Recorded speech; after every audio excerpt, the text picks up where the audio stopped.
آج یاد آتا ہے سلطان نور الدین زنگی، جنہوں نے نام محمد پر اپنا سب کچھ وار دینے کا عزم کر رکھا. دنیا پہ کتنے حکمران آئے ہیں، آج دنیا ان کا نام بھی نہیں جانتی، لیکن کیا وجہ ہے کہ سلطان ایوبی کا نام لبوں پر آئے ادب سے پلکیں جھک جاتی. عقیدت اور احترام کے جذبات سینے میں پیدا ہوتے ہیں. کیوں؟ اس لیے کہ حضور علیہ السلام کے نام پر اس نے وفا کی ہے، اور یہ رب کا وعدہ ہے کہ جو میرے رسول سے وفا کرے گا پھر اس کو میں مرنے نہیں دوں گا. اقبال نے اپنا سارا فلسفہ شعر میں نچوڑا ہے کہ محمد سے وفا تو نے تو ہم تیرے ہیں، یہ جہاں چیز ہے کیا لوح قلم تیرے. تو حضور کے نام پہ جن لوگوں نے وفا کی ہے رب نے پھر انہیں مرنے نہیں دیا. آج بھی سلطان صلاح الدین ایوبی کی قبر بھی زندہ ہے، آج نور الدین زنگی کی قبر بھی زندہ ہے. اچھا یہ بات میں بتاؤں کہ حضور علیہ السلام کے گستاخوں کے ساتھ نپٹنا یہ ہر شخص کے بس کا روگ بھی نہیں ہے، یہ ڈیوٹی بھی رب کی طرف سے ہوتی ہے، اور رسول اللہ جس کو پسند کریں اس کی ہی یہ ڈیوٹی لگاتے ہیں. ورنہ کس کے سینے میں یہ آرزو نہیں مچلتی؟ جب راجپال نے توہین کی تھی تو کون نہیں چاہتا تھا کہ اس کی گردن کاٹوں، لیکن سعادت مندی نصیب ہوئی تو غازی علم الدین شہید کو نصیب ہوئے. علامہ اقبال علیہ رحمہ نے کہا تھا جنازے میں کیسی گلیں کرتے رہ گئے ترخانہ دار منڈا نمبر لے گیا. حضرت پیر جماعت علی شاہ رحمۃ اللہ تعالی علیہ نے کہا تھا غازی علم الدین کے جنازے پہ گردن جھکائے چل رہے تھے، آنکھوں میں آنسو تھے. 6 لاکھ لوگ حضرت غازی علم الدین کے جنازے میں شامل ہوا تھا. سید دیدار علی شاہ صاحب جب جنازہ پڑھانے کے لیے کھڑے ہوئے تو غش کھا کے گر پڑے. بعد میں جب اٹھے اور جنازہ پڑھایا تو کسی نے کہا حضرت آپ نے بڑے بڑے جنازے پڑھائے ہیں، کبھی یہ کیفیت آپ کی ہوئی نہیں ہے. فرمایا جنازے بڑے پڑھائے ہیں لیکن کبھی حضور کا دیدار نہیں ہوا ہے. آج پہلی بار یہ موقع ملا، ادھر جنازہ پڑھانے لگا، ادھر آمنہ کا لال بھی سامنے تھا. حضرت پیر امیر ملت علیہ رحمہ گردن جھکائے چل رہے تھے تو آپ نے کہا لوگوں میں نے بڑے بڑے بادشاہوں کی کہانیاں پڑھی ہیں، میرے دل میں کبھی یہ امنگ نہیں جاگی کہ فلاں بادشاہ میں ہوتا. جو فقیر ہوتا ہے وہ خود ہی شہنشاہ ہوتا ہے، اس لیے اس کے دل میں یہ آرزو کیوں پیدا ہو کہ وہ بادشاہ ہو، وہ خود ہی شہنشاہ ہوتا ہے. کہتے ہیں میں نے بڑے بڑے پہلوانوں کے تذکرے سنے ہیں، میرے دل میں یہ امنگ بھی نہیں جاگی کہ فلاں پہلوان میں ہوتا. اور پھر فرمانے لگے لوگوں میں نے بڑے بڑے ولیوں کے تذکرے سنے، میں نے کبھی یہ آرزو بھی سینے میں نہیں پائی کہ فلاں ولی میں ہوتا. لیکن آج غازی علم الدین کا جنازہ لوگوں کے کندھوں پہ جا رہا ہے، میرے دل میں آج یہ انگڑائیاں جذبات لے رہے ہیں، کاش آج اس چارپائی پہ جماعت علی شاہ ہوتا. یہ آرزو، یہ تمنا، یہ خواہش میرے دل میں انگڑائیاں لے رہے. یہ سعادت مندیاں ہیں، یہ خوش نصیب لوگوں کا مقصوم ہے، اور یہ مقدر والے لوگوں کو سعادت مندی نصیب ہوتی ہے. یہ یہودی یہ شروع سے پیغمبر حسن و جمال حضور علیہ السلام کی توہین و تنقیص کو شعار زندگی رکھتے ہیں. تو ایک زمانے میں انہوں نے سازش کی اور آقا کریم کے روضہ اطہر سے حضور کے جسد اطہر کو چرانے کی سازش کی. اور جس کی حفاظت میرا رب کرے کون اس محبوب کا بال بھی کر سکتا ہے. یہ جو کچھ ہو رہا ہے یہ ہمارا امتحان ہے، ورنہ جس کے سر پہ وارا فانا لا کا ذکر کا تاج میرے رب نے رکھا ہے، بھلا اس کی شان کو کوئی گھٹا سکتا ہے؟ جدا ذکر خدا بلند کرے کیڑا جمعہ حسن و بند کرے، اس ذکر دا حافظ آپ خدا پڑھو لا الہ. خود اللہ حفاظت کرنے والا ہے ذکر کی. یہ تاج رب نے محبوب کے سر پہ رکھا ہوا ہے، اس لیے چاند کی طرف منہ کر کے تھوکنے سے چاند کی نوری کرنوں کو میلا نہیں کیا جا سکتا. تھوکنے والے کا اپنا منہ گندا ہوگا، لیکن چاند کل بھی روشن تھا، چاند آج بھی روشن رہے گا. مدینے والے چاند کی عظمتوں کو کوئی گہنا سکتا ہی نہیں ہے، کیونکہ جس کے سر پہ وارا فانا لکا ذکر کی چادر میرے رب نے تان دی ہے، اس کی عظمتوں کو کوئی گھٹا سکتا ہی نہیں ہے. یہ امتحان ہمارا ہے، یہ آزمائش ہماری ہے.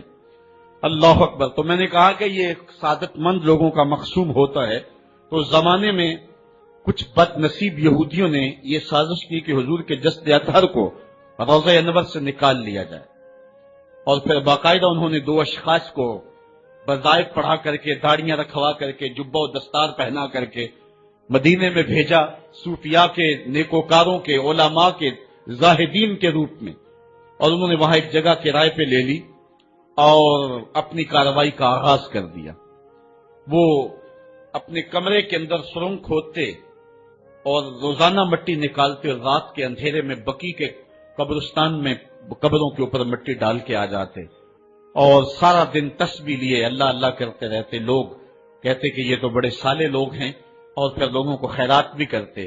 لیکن کاروائیاں اور انداز یہ تھا، لباس خضر میں رہزنی کر رہے تھے اور یہ ڈاکو اور یہ رہزن لٹیرے ایک بہت خطرناک مہم پہ آئے ہوئے تھے. جب وہ بالکل قریب پہنچ گئے اور ایک روایت میں آتا ہے کہ حضرت عمر کے پاؤں کا انگوٹھا بھی ننگا ہو گیا.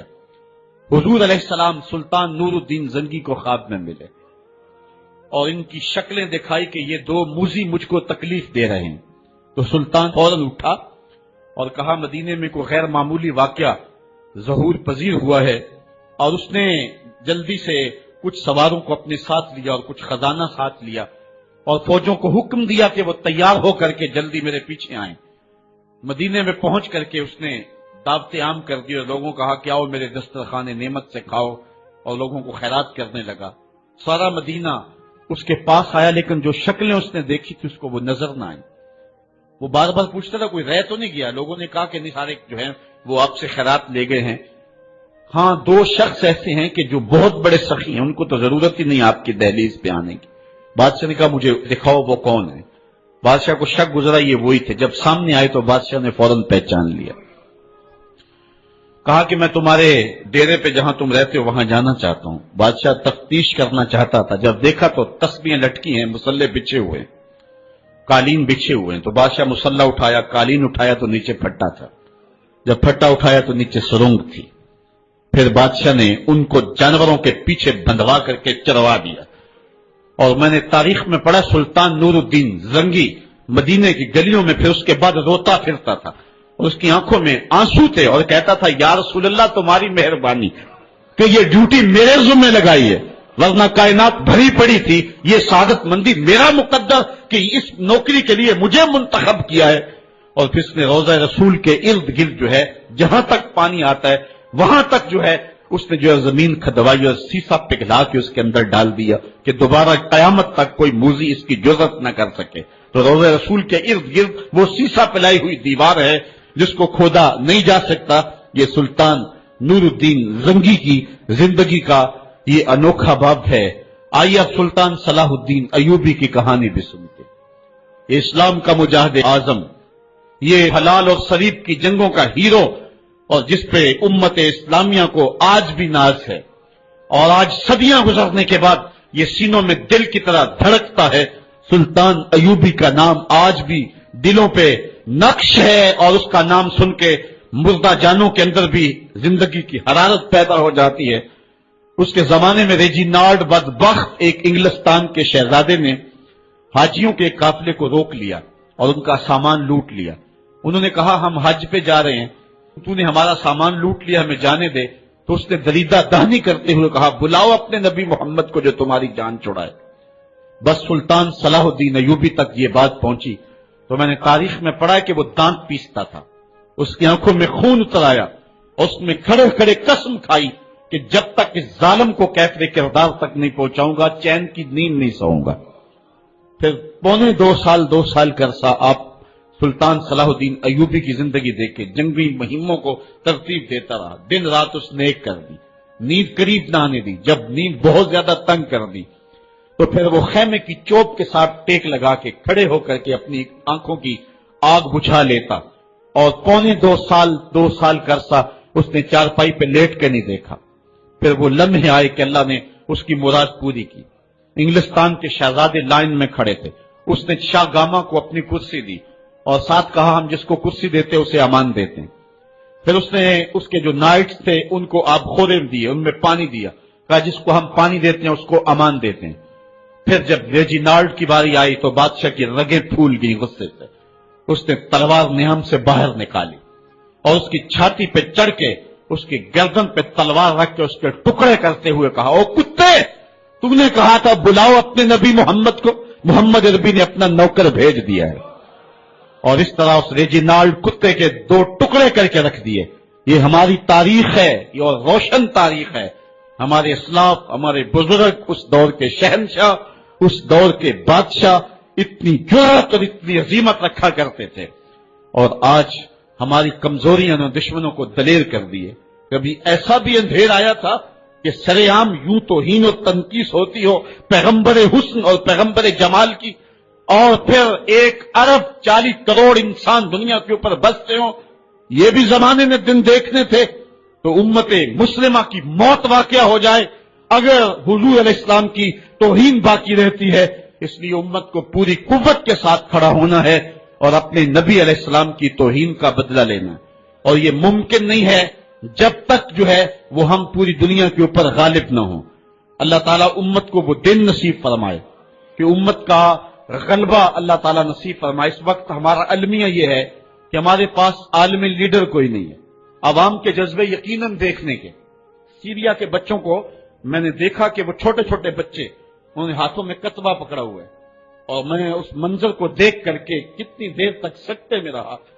اس کے اوپر لکھا ہوا تھا اقتلونا ولا تسبوا لنبینا، ہمارے ٹکڑے کر دو لیکن ہمارے نبی کو گالی نہ دو. ان بچوں کے درد کی کہانی کلیجے چیر رہی تھی. یہ محبتوں کا عالم.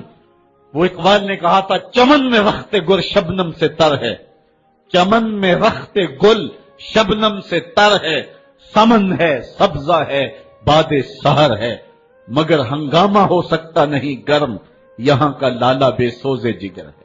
اس وقت امت بے امام ہے. امت کے پاس جو ہے وہ کوئی ایسا شخص نہیں ہے جو امت کی رہنمائی کرے.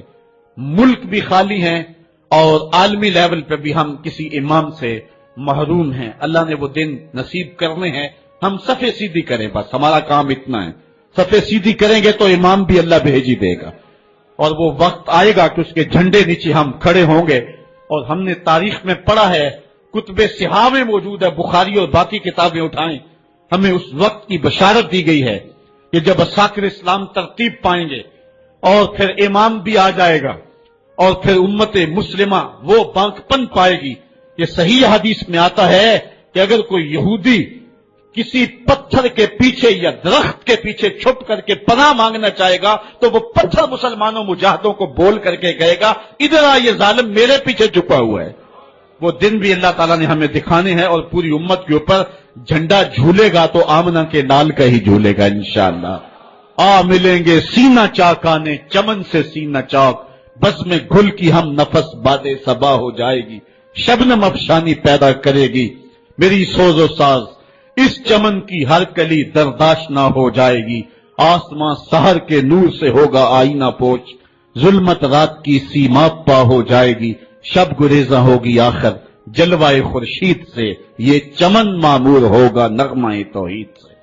وہ وقت انشاءاللہ آنے والا ہے. بس ہمارا کام صفیں سیدھی کرنی ہے اور صفوں کو ترتیب دینا ہے، اپنے جذبوں کو مرنے نہیں دینا ہے اور یہ جذبے اپنی نسلوں میں بھی منتقل کرنے ہیں اور اپنی نسلوں کو بٹھا کر کے حضور کی عظمت کی کہانی پڑھا کے جانا ہے. میں نے سیریا کے ان بچوں کو دیکھا تو میں اپنے بچوں کو بٹھا لیا. میں نے کہا بیٹے پوری دنیا کے اوپر حضور کی ناموس پہ حملہ ہے، بتاؤ ہم کیا کریں گے. تو میرا 5 سال کا بچہ ہے، مجھے حمزہ کہنے لگا کہ ابو یہ جو تلوار آپ نے لٹکا کے رکھی ہے بیٹھک میں، اس کے میں پیچ خود کھول سکتا ہوں اور یہ میرے ہاتھ میں دے، ان ظالموں کو میں کاٹوں گا. میں نے کہا بیٹے مجھے یہی تجھ سے توقع تھی، اس لیے کہ تیرے جسم کے اندر خواجہ دین محمد مصطفی کی غیرت کا خون دوڑ رہا ہے اور انشاءاللہ یہ ہماری نسلیں اٹھیں گی اور اسلام کے غلبے کا خواب ہم شرمندہ تعبیر کریں گے انشاءاللہ. تو اپنے بچوں کو بٹھائیں اور ان کو بتائیں اور ان کو حب رسول کے جام پلائیں اور ان کے اندر محبت رسول انڈھیل دیں اور ان کے سینے کے اندر یہ حرارت پیدا کر دیں اور وہ امت کے لیے اور نام محمد کے لیے ہر قربانی دینے کے لیے آمادہ ہو جائیں. انشاءاللہ وہ وقت دور نہیں ہے جب پوری دنیا کے اوپر اسلام کا جھنڈا جھولتا ہوا نظر آئے گا. ہم نے اپنے جذبوں کو بہر صورت بیدار رکھنا ہے اور اگر انہوں نے توہین کی زبان کھولی ہے تو کروڑوں انسان حضور کی مدح میں زبانیں کھول لیں، صبح و شام وظیفہ درود و سلام کا لبوں پہ جاری کر لیں اور حضور کے نام کا جھنڈا اٹھائیں. یہ گلیوں میں، یہ چوکوں میں، یہ بازاروں میں یہ احتجاج یہ تو ایک معمولی کیفیت ہے. ہم تو اس سے آگے بھی اگر ہم بے بس ہیں، کر کچھ نہیں سکتے. سچی بات ہے ہمارے اندر جو جذبوں کی کائنات ہے ان کو کچا چبا جائیں کہ جنہوں نے میرے آقا حضور نبی رحمت کی توہین اور تنقیص کی ہے. اس لیے جو ہم سے بن پڑا، جو ہم سے ہو سکا ہم نے وہ ضرور کرنا ہے۔ وہ کیا کہا تھا سودا نے کہ مجنو لیلا سے بازی نہ لے سکا پر سر تو دے سکا، کس منہ سے کرتے ہو دعویٰ عشق سودا، تم سے تو یہ بھی نہ ہو سکا۔ ہم نے دیکھنا ہے کہ ہم کیا کرتے ہیں، اس حوالے سے ہمارے جذبات کیا ہیں۔ مجھے یاد آئی آج عمارہ، سارا دن آج عمارہ کی کہانیاں میرے ذہن میں گردش کرتی رہی۔ عمارہ غزوہ احد کی نامور مجاہدہ ہیں کہ جب بھگدڑ مچی اور کچھ تو خون ہونے لگا اور عجیب کیفیت بن گئی، تو اس وقت حضرت عمارہ خاتون ہیں جو اس جنگ میں ساتھ آئی تھی، کس کام کے لیے آئی تھی کہ کوئی زخمیوں کی مرہم پٹی کروں گی، لیکن جب دیکھا کہ حضور تنہا ہیں اور تیروں کی برسات ہو رہی ہے، عمارہ تلوار لے کے میدان میں آ گئی، اور حضور نبی رحمت نے فرمایا کہ میں جدھر دیکھتا تھا مجھے عمارہ ہی نظر آتی تھی۔ اگر ادھر سے حملہ ہوتا آگے عمارہ کھڑی ہوتی، اگر ادھر سے حملہ ہوتا تو عمارہ کھڑی ہوتی۔ میں کہتا عمارہ تیرے نام پہ میری نسلیں قربان، جس نے محمد عربی کی آبرو کا پہرا دیا۔ اللہ اکبر۔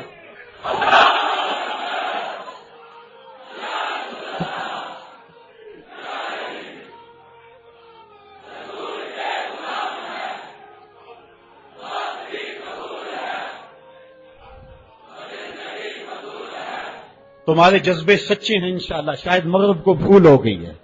یہاں ایک ایک بچہ غازی علم الدین ہے، ایک ایک بچہ عمر چیمہ ہے۔ یہ سعادت مندیوں کا سفر ہے، یہ مغرب کو بھول ہو گئی ہے۔ اس نے کس قوم کو چھیڑا ہے؟ ان کی غیرت مری ہوئی نہیں ہے، انہوں نے کچوکے دیے، زخم دیے، امت کو معاشی بحران میں مبتلا کر دیا۔ روز پٹرول کے بم ہمارے اوپر گرتے ہیں لیکن ہم کبھی میدان میں نہیں آئے۔ لیکن سارے معاملات کے اندر ہم کمپرومائز کر سکتے ہیں، کمزوری بھی دکھا سکتے ہیں۔ اگر اس عنوان سے ہم کمزوری دکھائیں، ہمارا بچتا ہی کچھ نہیں ہے۔ ہمارا سب کچھ نام محمد ہے۔ ہم نے ہر دور میں تقدیس رسالت کے لیے وقت کی تیز ہواؤں سے بغاوت کی ہے، چھوڑ کے سلسلہ رسم سیاست کا فسوں، بس ایک نام محمد سے محبت کی ہے۔ ہم نے عہد غلامی کرنا ہے حضور علیہ السلام کے نام سے، اور انشاءاللہ یہ ہماری سعادت مندی ہے۔ ورنہ ہم نے وہ زمانہ بھی دیکھا ہے جس زمانے میں کوئی ایسا متنفس نظر نہیں آتا تھا جو حضور کے نام کا جھنڈا اٹھائے۔ یہ تاتاریوں کا دور ہے، جب بغداد کو اجاڑا گیا، امت کے سر کاٹے گئے، اور یہ حال تھا کہ منگول سردار نے کہا کسی مسلمان کا سر لاؤ، اپنے فوجیوں کو کہا نہیں تو تمہارا سر کاٹ کے لگائیں گے۔ ایک مینار تعمیر کرنا ہے کھوپڑیوں کا، اور پھر مسلمانوں کا پتہ ڈھونڈتے ہوئے لوگ ہاتھ میں پیسے لے کے گھومتے تھے کہ کسی مسلمان کا پتہ دے دو، اس کا سر کاٹیں ہم، لیکن مسلمان ملتا نہیں تھا، کاٹ دیے گئے۔ دجلہ 3 دن تک خون بن کے بہتا رہا۔ یہ ہماری تاریخ ہے بغداد کی۔ اور پھر دجلہ کا بند توڑ دیا گیا، جو لوگ تہ خانوں میں چھپے تھے 1.25 لاکھ لاشیں ہم نے وہاں سے پھر نکالی۔ پھر وہ لمحے آئے کہ کوئی ایسا متنفس نظر نہیں آتا تھا جس کے ہاتھ میں اسلام کا جھنڈا ہو۔ تو ایک منگول سردار عیسائی ہو گیا، اس نے ایک عیسائی پادری کو بلایا اور کہا کہ اپنے مذہب کی تبلیغ کر تاکہ کچھ لوگ اور بھی ہمارے ہم نوا ہو جائیں۔ اس نے قسم پرسی کے سالم میں کہ اب کوئی شخص نہیں ہے جو اسلام کا نام لیوا ہو، تو اپنے خود سے باطنی کا اظہار کر دیا اور پیغمبر حسن و جمال حضور نبی رحمت کی توہین و تنقیص کا آغاز کیا۔ ابن حجر نے لکھا ہے کہ ایک کتا تھا جو خیمے کی چوب کے ساتھ بندھا ہوا تھا، جب اس نے توہین کا آغاز کیا تو اس نے بھونکنا شروع کر دیا۔ لوگوں نے کہا کہ یہ کتا تیری اس توہین کی وجہ سے بھونک رہا ہے۔ اس نے کہا نہیں ایسی کوئی بات نہیں، یہ کتا نسلی کتا ہے۔ واقعی وہ نسلی تھا، اور میرا ہاتھ کا اشارہ پا کے غیرت میں آ گیا ہے، کوئی ایسی بات نہیں ہے۔ اس نے پھر توہین کا آغاز کر دیا۔ ابن حجر نے لکھا ہے کہ اس کتے نے زنجیر تڑوا کر کے اس پادری کے گلے میں جا کے دانت گاڑ دیے اور چھوڑا تب جب اس کو واصل جہنم کر دیا۔ اس منظر کو دیکھ کے 70,000 اس فوج کے سپاہی اسلام کے دامن میں آ گئے۔ اقبال نے اسی موقع پہ کہا تھا تو نہ مٹ جائے گا ایران کے مٹ جانے سے، نشائے میں کو غرض نہیں پیمانے سے، ہے عیاں یورش تاتار کے افسانے سے، پاسباں کعبے کو مل گئے صنم خانے سے۔ اللہ اپنے نبی کی آبرو کی یوں بھی حفاظت کرنا جانتا ہے۔ کون جانتا تھا کہ عامر چیمہ یہ کام سر انجام دے گا؟ وہ تو ٹیکسٹائل کی ڈگری لینے گیا تھا لیکن غلامی رسول کی سند لے کے پلٹا۔ میں نے غازی کے جنازے میں شرکت کی ہے، آپ نیٹ پہ جائیں اور وہاں اس کے جنازے کی تصویر دیکھیں، یا کہیں تصویر آپ کو میسر ہو۔ جنازہ لوگوں کی انگلیوں پہ ہے، بھاری تابوت اور اس کے اندر اس کا جسد اطہر، لیکن ہاتھوں پہ نہیں ہے، آپ کو انگلیوں کے پوروں پہ نظر آئے گا۔ اور ایسے مناظر بھی دیکھنے والوں نے دیکھے کہ رش کی وجہ سے لوگ نیچے سے ہٹ بھی جاتے اور وہ پھر بھی ہواؤں میں تیرتا رہتا۔ آپ جا کے دیکھ لیں، میں کوئی ہوا میں بات نہیں کر رہا، بالکل انگلیوں کے پورے پہ میں خود شامل تھا، اور میری سمجھ میں اس وقت بات نہیں آتی تھی کہ یہ کیا ماجرا ہے، اتنا بھاری صندوق اور انگلیوں کے پوروں پہ۔ پھر ایک دن حضرت سعد بن معاذ کی کہانیاں پڑھ رہا تھا کہ ان کا جنازہ بڑا ہلکا تھا، تو پوچھا گیا تو فرمایا کہ سعد کے جنازے کو صرف انسان ہی جو ہے وہ کندھا نہیں دے رہے، فرشتے بھی کندھا دے رہے ہیں۔ غازی کا جنازہ ایسے ہوا میں تیرتا تھا جس طرح پانی پہ کشتی تیرتی ہے۔ میں نے خود غازی کی قبر کی پائنتی پہ ایک سید زادے کو روتے دیکھا، اور وہ کیا رہا تھا، ربا میں تینوں یہ نہیں کہندا مینوں عامر چیما بنا دے، میں کہنا تے قدماں دی مٹی ہی بنا دے۔ یہ سعادت مندی کی موت ہے، یہ خوش نصیب لوگوں کی زندگی ہے، اور مسلمان اس کو اعزاز سمجھتا ہے۔ اس پورے حال میں کوئی ایک شخص بھی نہیں ہوگا کہ جس کے دل میں یہ آرزو نہ ہو کہ میں حضور کے نام پہ قربان ہو جاؤں۔ ایک ایک شخص کے سینے کے اندر، میں سمجھتا ہوں میرا ہی سینہ، لیکن نہیں، ہر شخص کا سینہ یہی ہے، اور ہر شخص کے اندر کے جذبات یہ، یار یہ دھڑا کے ہے زندگی میں حضور کے بغیر، سب کچھ حضور ہی ہیں، اور ہماری زندگی کا سب سے قیمتی اثاثہ حضور کی ذات ستودہ صفات ہے۔ آپ کو جمعۃ المبارک کو جو کال دی گئی اس میں بھرپور شامل ہوں، جہاں جہاں سے آئے ہیں وہاں جو جلوس ہو بھرپور شامل ہو، لوگوں کو ترغیب دیں، اور اس کو جو ہے وہ بہت بڑے سائز کے اندر جلوسوں کو منعقد کرے تاکہ مغرب کو پیغام جائے کہ یہ تھکے ہوئے، ماندے ہوئے، ہارے ہوئے، یہ جو ہے وہ معاشی بحرانوں کے پسے ہوئے لوگ جب بھی اپنے من کا سودا کرتے ہیں تو بازار مصطفیٰ میں ہی کرتے ہیں، ان کو پیغام جائے، اور ہماری نسلوں کے اندر بھی یہ جذبے جاگے، اپنے بچوں کو بھی انگلیوں سے لا کر کے جو ہے وہ ان جلوسوں کے اندر لے کر کے آئیں، اور اس سعادت مندی کے سفر کے اندر ان کو بھی شامل رکھیں تاکہ ان کے اندر بھی یہ جذبے